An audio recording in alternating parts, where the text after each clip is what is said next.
버스에서 일어난 일이에요.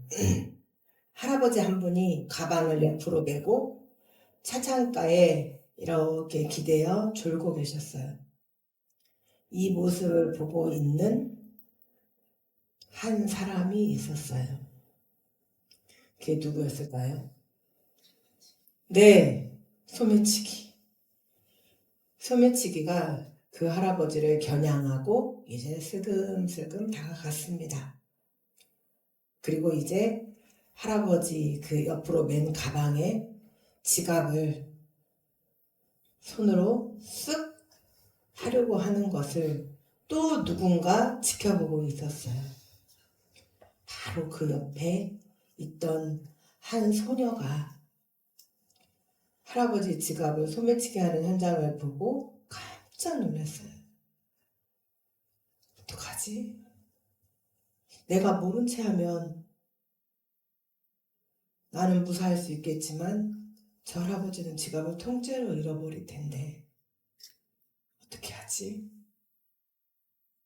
그때 지갑을 잡으려는 찰나 버스가 마침 덜컹하고 움직였어요. 소녀는 그 기회를 놓칠세라 몸을 휘청하는 척하면서 할아버지와 그 소매치기 앞으로 동시에 쓰러져 버렸어요. 그러자 이것에 놀란 할아버지가 뭔가 느낌 이상한 걸 느끼고 이제 소매치기를 찾아봤어요. 잠시 후 이 소매치기는 이 소녀를 매서운 눈으로 쏘아보기 시작을 했어요. 이제 위험을 느낀 이 소녀는 얼른 내려야겠다. 그래서 앞으로 가고 있는데 소매치기가 매서운 눈으로 쏘아보면서 따라왔어요.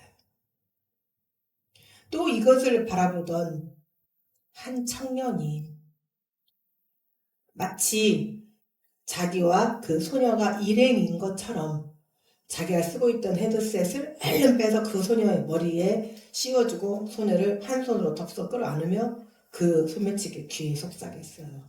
썩 꺼져. 모든 일이 이제 다 어그러진 것을 알고 이 소매치기는 어쩔 수 없이 자기의 자리에 가서 앉았어요. 만약에 이 소녀가 그 할아버지가 소매치기 당하는 모습을 방관하고 있었다면, 만약에 이 청년이 이 소녀가 그 소매치기에게 위험을 당하는 걸 방관하고 있었다면,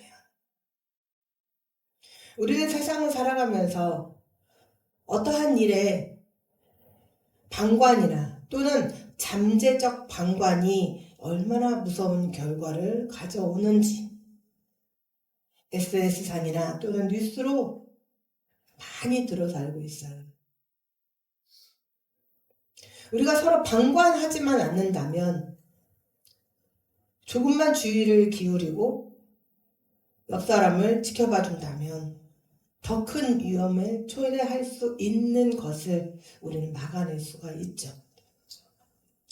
오늘 본문 말씀에 예수님께서 성경에 감람산이라고 나와 있는 사실은 올리브산에 이제 올라가셔서 제자들에게 말씀으로 이제 교육하신 올리브산 강화의 내용 중에 하나입니다.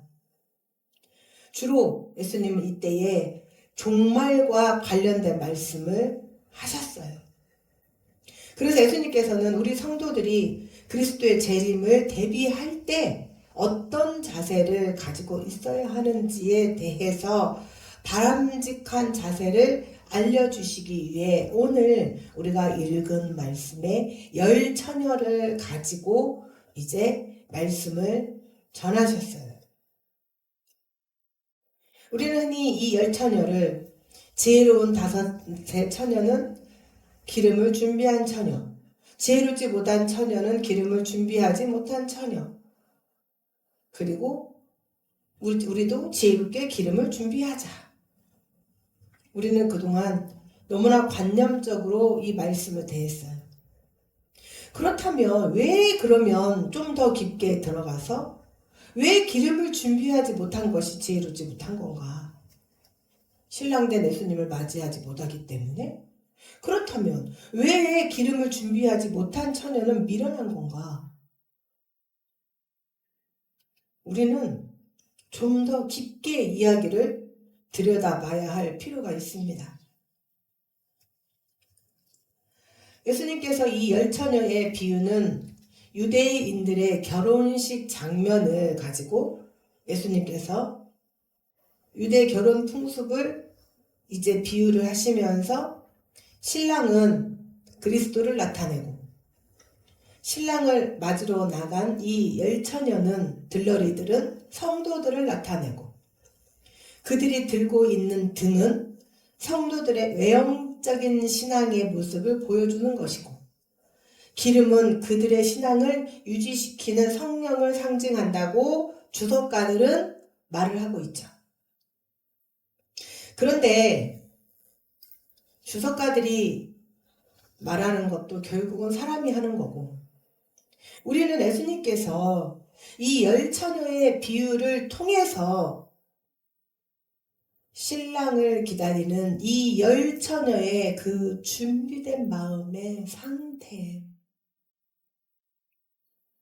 그 상태를 따라서 미련한 처녀 5과 지혜로운 처녀 5으로 나누셨다는 것을 우리는 조금만 더 깊게 들여다보면 알 수가 있죠.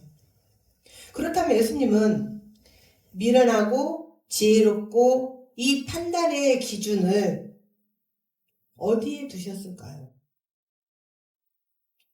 예수님은 지혜롭다, 미련하다 이 판단의 기준을 혹여라도 늦게 올 신랑을 맞이할 기름을 준비했느냐 하지 않았느냐에 따라서 미련한가 지혜로운가로 판단을 하셨는데 그렇다면 왜 그것 가지고 그렇게 판단이 되냐 이거죠.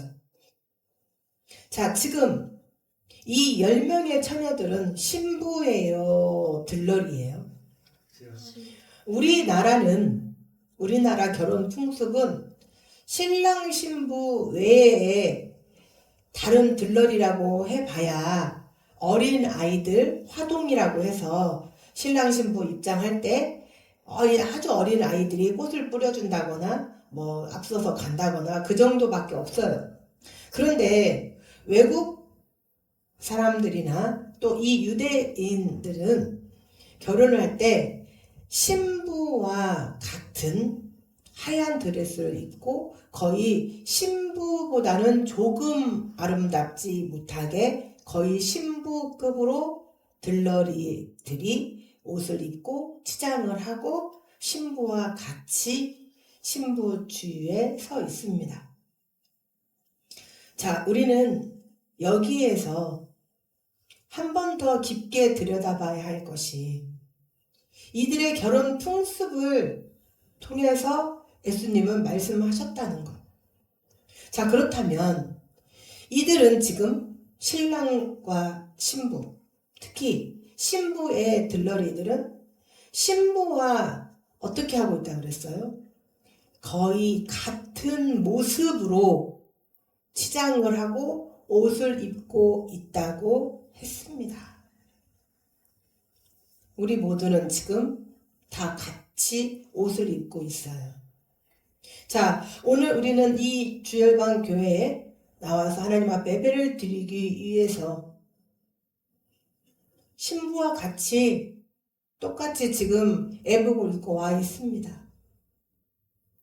그런데 신부의 들러리로서 신부와 같은 모습은 하고 있으나 과연 그 10명의 사람의 머릿속에 있는 생각은 다 똑같냐는 것이죠. 자, 우리가 지금 이곳에 예배를 드리러 나온다고 하였으나 과연 여러분들이 예배를 드리러 나온 모습이냐는 거예요. 옷만 입고 왔느냐? 신부와 똑같이 들러리로서 같은 옷은 입고는 있지만 정말 신랑을 맞이할 준비를, 정말 예수님을 맞이할 준비를 하고 있다는 거죠. 여러분들, 제가 예배 드리기 전에 우리가 하나님을 영접하고 환영하면서 박수를 칩니다. 여러분들의 모습을 보면 다 드러나요. 정말로 내가 이곳에 예배를 드리고 하나님을 영광을 올려드리고자 나와 있는 사람과 그저 그냥 옷만 갖춰 입고 나와 있는 사람과 확연하게 비교가 됩니다. 그냥 마지못해서 하라고 하니까 환영합니다. 수치라고 하니까 그냥 할렐루야. 심지어 어떤 사람은 안 하기도 하고. 그런데 정말 내가 이곳에 오늘 나는 하나님을 만나려고 내가 그 신랑을 기다리는 내가 신부의 친구로서 그 길을 내가 예비해야겠다고 마음 먹은 사람은 내가 오늘 예배를 드려야겠다고 내 예배가 지나가는 예배가 아니라 하나님 앞에 드려지는 예배로 내가 올려드려야겠다고 생각하는 사람은 박수가 다릅니다. 소리가 다릅니다. 막 흥분이 되는 거예요. 신랑을 만나야 하니까. 왜요? 신랑을 만나면 뭐가 좋아요? 지금은 또 우리나라 문화와 이 유대인들의 문화는 많이 다릅니다. 저는 봤어요, 가서. 유대인들이 결혼하는 모습을. 지금은 얼마든지 즐기려면 즐길 수 있잖아요. 밤 무대도 있어요. 뭐도 있어요. 그러나 이 시대는 특별히 즐길 수 있는 문화가 없어요. 그럼 언제 즐기냐? 이때. 이 결혼식 때. 근데 언제의 잔치가 벌어지느냐?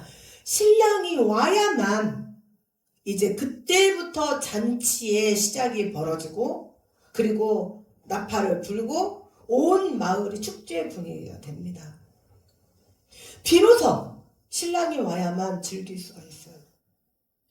지금 우리의 이 삶이 예수님이 오셔야만 우리에게 진정한 축제가, 진정한 우리의 축복이 이루어진다는 거죠.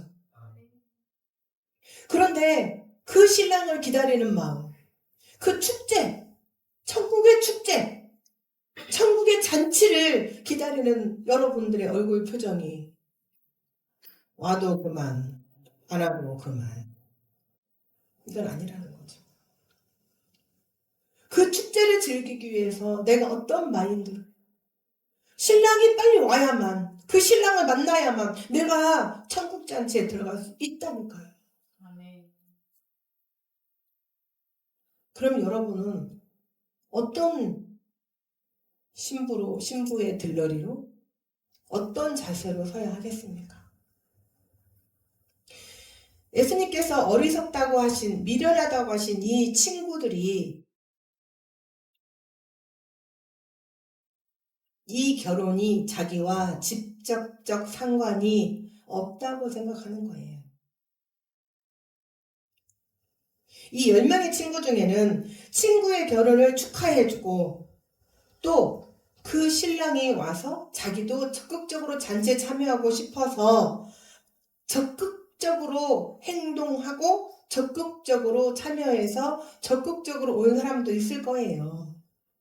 그런데 사실 10명의 사람을 불러들인다는 것이 쉽지 않아요. 특별히 인간관계를 잘 맺어서 친구가 많아서 나 결혼하는데 10명의 들러리를 세운다? 쉬울 수 있는 사람도 있지만 그 들러리를 신부와 똑같이 거의 신부급으로 화장을 하고 드레스를 입고 들러리를 10명이나 세운다는 것은 쉽지 않습니다. 오늘 이 성산주 열방교회에 예배를 드리러 적극적으로 오신 분들도 있어요. 자, 그런데 10명의 친구를 채우려다 보니 누군가에게는 부탁도 했을 거예요. 예진아, 나 결혼하는데 들러리로 와서 좀만 서줄래?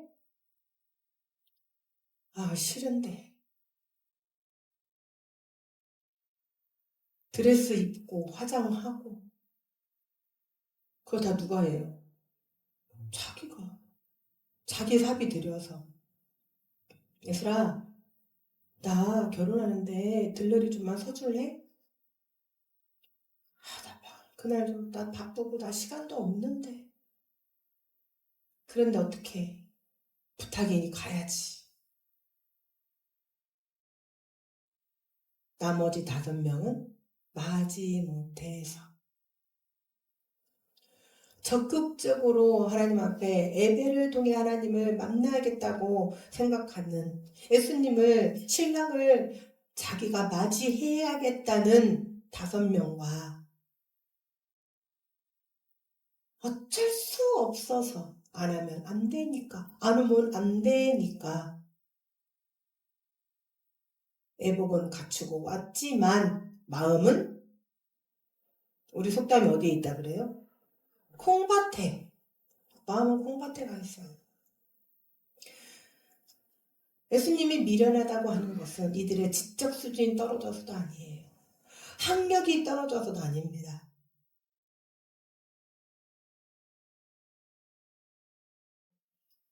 신부의 친구인 들러리들이 마음을 어떻게 가졌느냐에 따라서 그들의 준비성에 차이가 있게 되는 거죠. 여분의 기름을 준비하지 않은 그 친구들은 바로 그곳에 있지만 잠재적 방관자들입니다. 방관자는 아예 처음부터 신부의 부탁을 들어주지 않아요. No, 나는 할 수 없어. 우리 예배 드리는데 와서 같이 예배 드리자. No, 난 가지 않아. 잠재적 방관자는 그래, 내가 가주기는 할게. 가주기는 할게. 그러나 애복도 갖추고 모습도 갖췄으나 그 마음은 전혀 신랑 오는 것에 관심 없어요.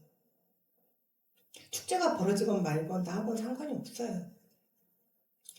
잠재적 방관자는 그 자리에 있으면서도 적극적인 자세보다는 아무 관심도 없이 그냥 자리만 지키고 있으면 되는 것이라고 생각을 하는 거죠.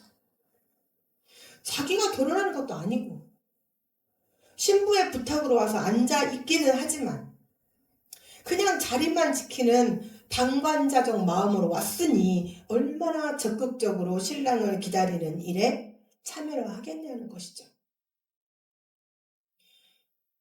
그러니 이것은 마치 전쟁터에 이제 착출되어서 나가는 병사들과 같아요.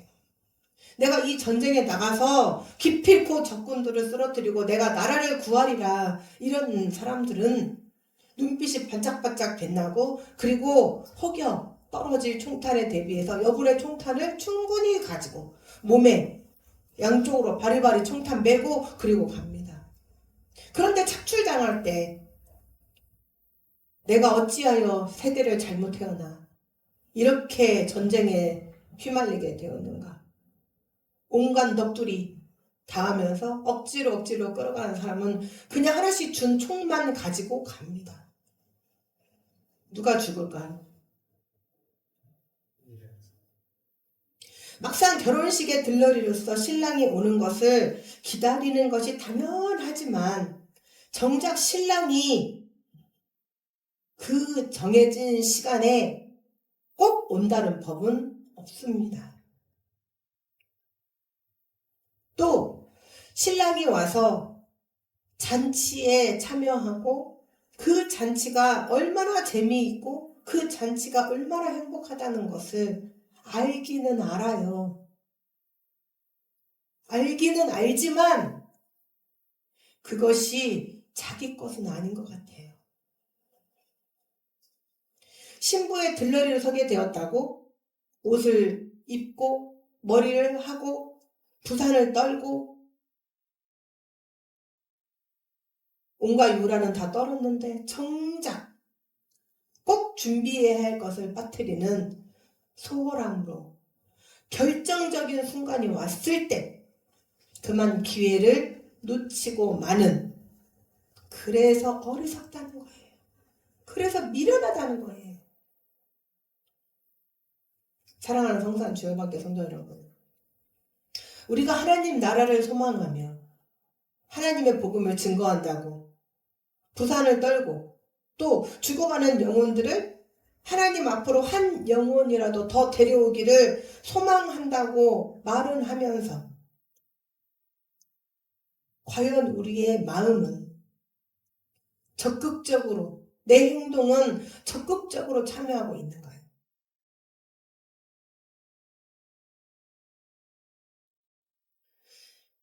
신랑이 오기를 정말 소망한다면 언제 올지 모르는 신랑을 위해서 여분의 기름을 준비하고 있다가 늦게라도 나타나는 그 신랑을 위해서 신랑의 올 길을 환하게 비추어 놓아야 하는 것이 들러리들의 임무예요. 우리 성산 주 열방교회가 하나님의 복음을 증거하는 도구로 사용되기 위해서 우리는 어떤 자세를 취해야 할까요? 교회에서 또는 앞장서서 나아가는 목사님이 아무리 목소리 높여 외쳐서 교회의 복음을 전하는 일에, 그리고 각자 맡은 일에 최선을 다해 달라고 아무리 이 연사 앞에서 외쳐도 여러분들 요지부동이잖아요. 눈 하나 깜짝하지 않잖아요. 전혀 반응하지 않으시죠? 여러분들이 바로 잠재적 방관자들입니다. 여러분들이 바로 그 자리에 온갖 치장과 들러리라고 드레스 입고 머리에 화관을 쓰고 마치 신부인 것처럼 앉아는 있지만 전혀 관심도 없는, 신랑이 오거나 말거나 내 신랑 아니잖아요. 내 삶에 상관없잖아요. 그러면서도 교회가 잘 되기는 또 바래요. 겨우 이 조그만 숫자가 예배 드리는 것보다 200명, 300명 예배를 드리고 그 앞에서 찬양하고 그렇게는 하고 싶잖아요. 그런데 나는 정작 무슨 행동을 취하고 있는가요? 교회가 회복해야 되고 부흥케 되고 전하게 되는 역사가 일어나기는 바라면서, 그러면서 결국 내 삶에는 직접적 상관이 없기에 목사님이 복음을 전하기 위해 시키는 일에는 방관만 하고 있죠. 제가 수도 없이 말씀드렸습니다. 여러분들이 할 수 있는 방법, 돈이 들어갑니까? 시간이 얼마나 들어갑니까? SNS에 들어가서 퍼다 날라주고 좋아요 눌러주고 댓글 달아주고 하라고 가면 겨우 한두 명? 여러분들이 잠재적 방관자예요. 관심 없는 사람들. 무슨 관심이 있습니까? 교회가 뭐 하자고 하면, 각 부서가 뭐 하자고 하면, 뚜렷해 하자고 하면 안 하시잖아요. 안 하시잖아요. 잠재적 방관자들. 예수님이 미련하다고 하세요. 지혜롭지 못하다고 하세요.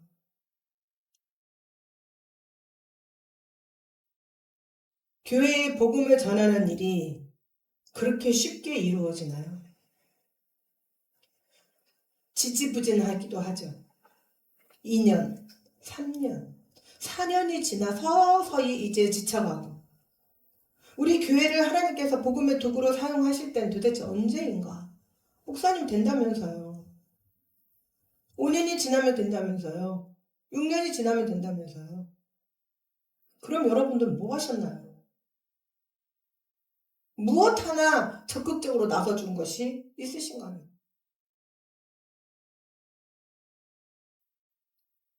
이제 기름은 점점점 떨어져 가는데 어떻게 하실 건가요? 세상의 많은 경주자들이 동일한 모습으로 출발선에 섭니다. 오직 그러나 지구력을 잃지 않고 달리는 선수만이 결승점에 도달할 수 있게 되죠. 모든 군인들이 전쟁에 참여를 하지만, 그리고 준비를 하지만 오직 탄약과 식량을 충실하게 준비하는 군인만이 전투에서 이기고 살아남을 수 있습니다. 동일하게 모든 성도들이 천성을 향해 달려가지만 오직 성령의 능력과 생명력을 잃지 않는 자만이 천국에 도달할 수 있죠. 아멘. 왜 미련한 주인지 아시겠나요? 어차피 드레스 입고, 어차피 애복 입고, 어차피 그 자리에 앉아 있으면서 제스처를 취해야 할 거 아닙니까?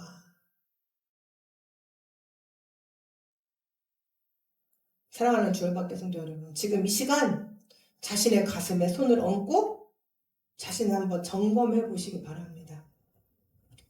과연 나는 지금 교회의 방관자인가? 잠재적 방관자인가? 나는 도대체 무엇을 했나?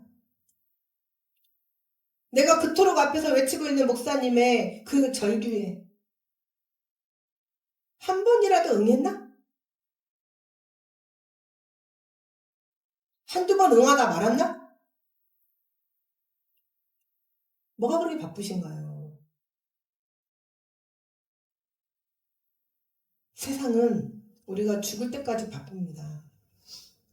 그러나 여러분, 잠시만 앉아서 여러분들의 패턴을 한번 생각을 해보세요. 과연 그렇게 여러분들이 바쁜가?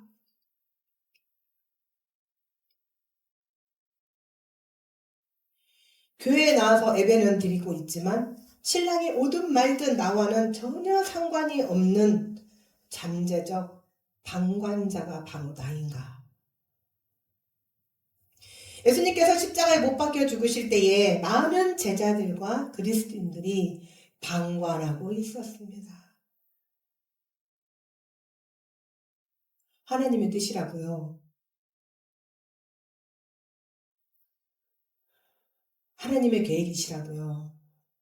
그래서 방관하고 있으셨습니까? 그래서 그 제자들은 방관하고 있었습니까? 그 어느 누구도 우리 주님, 우리 선생님 데려가면 안 됩니다. 십자가에 못 박으면 안 된다고 로마 병정들을 붙들고 제지하는 사람이 한 사람이라도 있었습니까? 그렇다면 우리 역시 지금 예수 그리스도의 복음이 전해져야 하는 일에 우리가 방관하고 있다면 2000년 전에 예수님께서 십자가에 못 박히실 때 방관하고 있던 그 제자들과 우리도 전혀 다를 바가 없다는 겁니다. 오늘 본문 말씀의 5절과 6절 말씀을 보면 신랑이 결코 일찍 오지 않았어요. 얼마나 늦게 왔냐면 밤이 깊도록 엄청 늦게 기다리는 사람들이 졸고 있을 그 무렵 한밤중에 왔다는 거예요. 한밤중에. 도대체 신랑은 왜 그렇게 늦게 왔을까요? 우리 옛말이 있어요. 길이 멀어야 타고 다니는 그 말의 힘을 알 수 있고 세월이 흘러야 사람의 마음을 알 수 있다라고 하죠.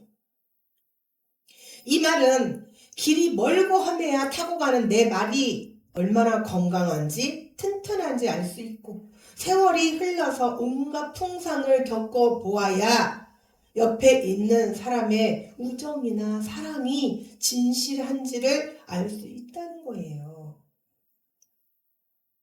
한 해, 두 해 사람을 알고 어떻게 그 사람 속마음을 알겠습니까? 마찬가지로 주님께서도 한 교회를 세우시고 또 한 성도를 세우셔서 하나님의 일을 감당하게 하기까지 하나님의 일을 감당할 수 있을지 또 떠들썩 하다가 말지 시험하시고 지켜보시는 거예요. 우리 성산 주열방교회를 세우시고 이제 시험해보시고 지켜보시는 거예요. 그런데 성도들이 많이 오기는 바라고 200명, 300명 앞에서 찬양하기는 바라고 번듯한 교회를 되고 싶고 그러나 아무것도 하기는 싫고 얼마나 이율배반적입니까?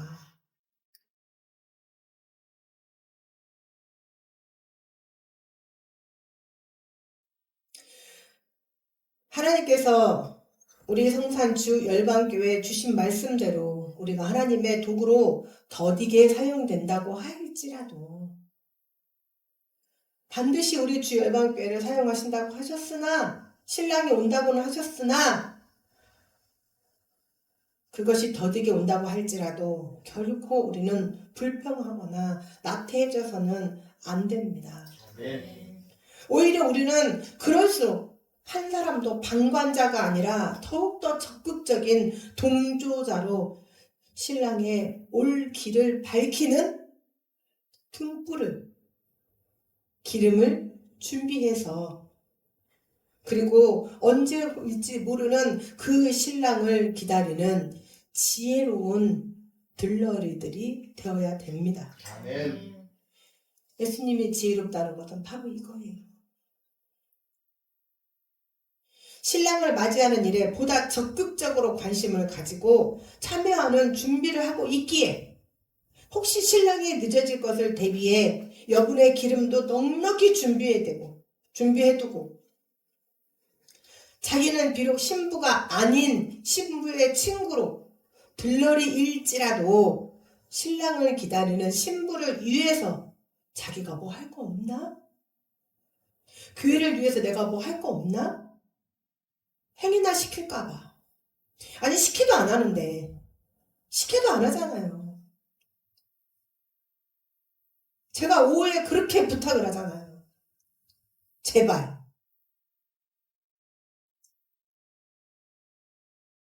그 잠깐의 시간.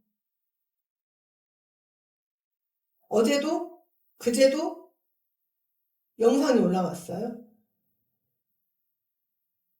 제가 바로는 확인 안 해요. 저 시험 들을까봐.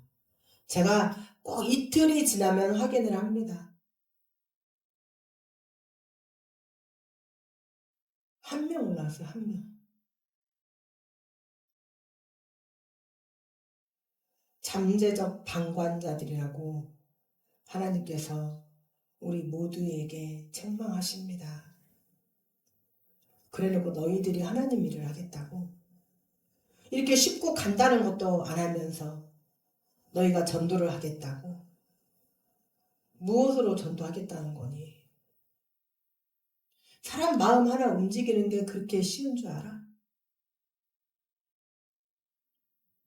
교회 복음 전파를 위해 멀찌감치 서서 방관자의 입장이 아니라 내가 우리 교회의 회복해 됨과 부흥케 됨으로 전하게 되는 사명자로서 나는 지금 교회의 복음화에 할 일이 무엇인가 찾는 거예요.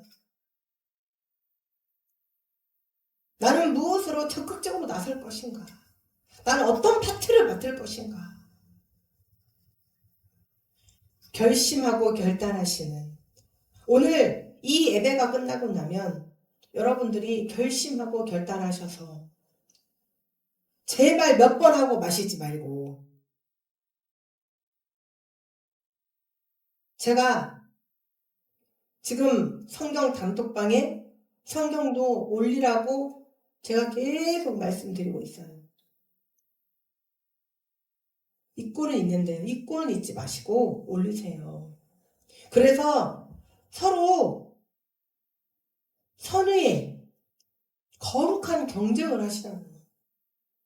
힘써서 싸우시라고. 거룩한 전쟁에 참여하시라고. 그래서 누구를 이만큼 읽었는데 누구 읽었거나 말거나 나와는 상관없다고. 관심 없잖아요.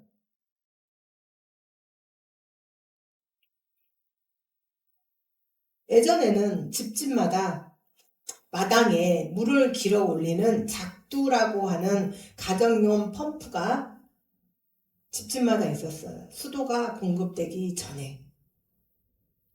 그때에 지금 청년들은 전혀 그 작두의 사용을 모를 거고 우리 장년들은 그 작두의 사용을 알 거예요. 자, 펌프에 물을 길어 올릴 때 그 펌프 안에 물이 있을까요? 없을까요? 있을 때도 있고 없을 때도 있어요.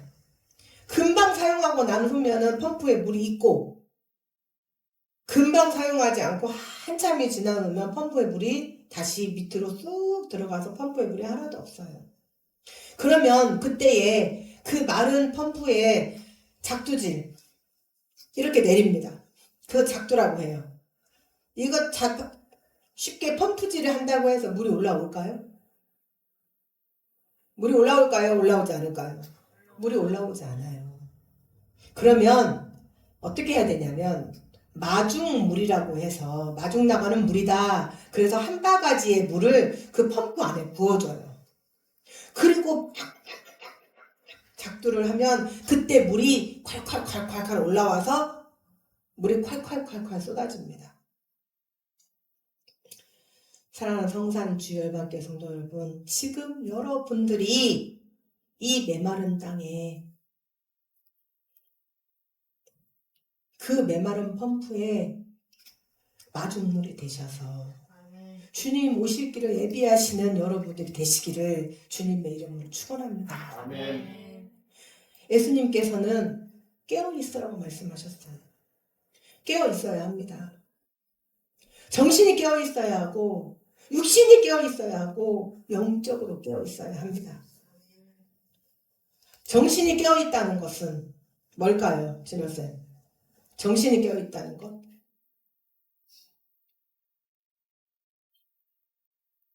정신이 깨어있다는 것은 하나님 나라가 확장되는 교회의 복음 전파에 적극적으로 참여한다는 거예요.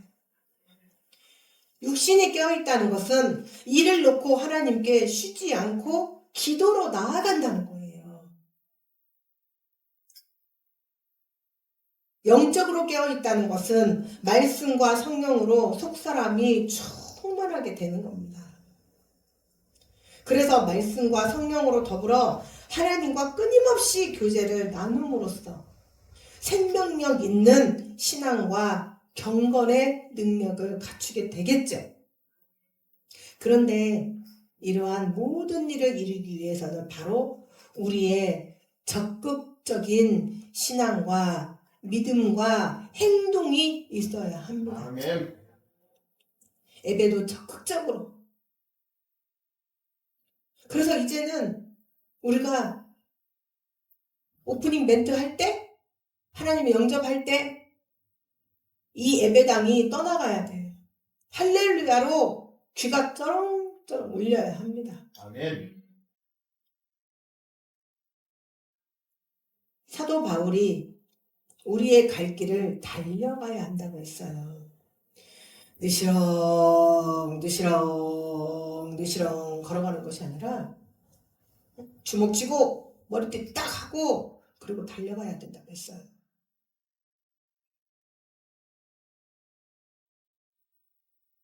하나님께서 지금 우리에게 기회를 주시고 은혜의 문을 활짝 열어놓으셨을 때 방관하지 마시고 부지런히 깨어서 기도하여 맡은 바 사명을 감당하시는 사랑하는 여러분들이 되시기를 주님의 이름으로 축원합니다. 그래서 신랑 되시는 주님께서 영광 중에 다시 오시는 그날 나하고는 상관없는 잔치가 아니라 나하고 상관없는 천국이 아니라 여러분 다 가고 싶으시잖아요. 천국에. 그 잔치에 들어가고 싶으시잖아요. 그러면 적극적으로 행동하셔야죠. 그래서 지혜로운 5 처녀들과 같이 의와 진리의 애복을 입은 거룩한 모습으로 성령의 불을 밝히셔야죠. 주님을 맞는 복된 성도들이 되셔야죠. 그리고 천국의 혼인잔치에 이제 우리 모두 다 같이 참여하셔서 예수님이 오실 길을 밝히셔서 여러분들이 각자의 역할을 감당하시다가 주님께서 잘했다, 착하고 충성된 종아 칭찬받으시면 사랑하는 성산주 열방교회 성도들이 되시기를 주님의 이름으로 축원합니다. 아멘.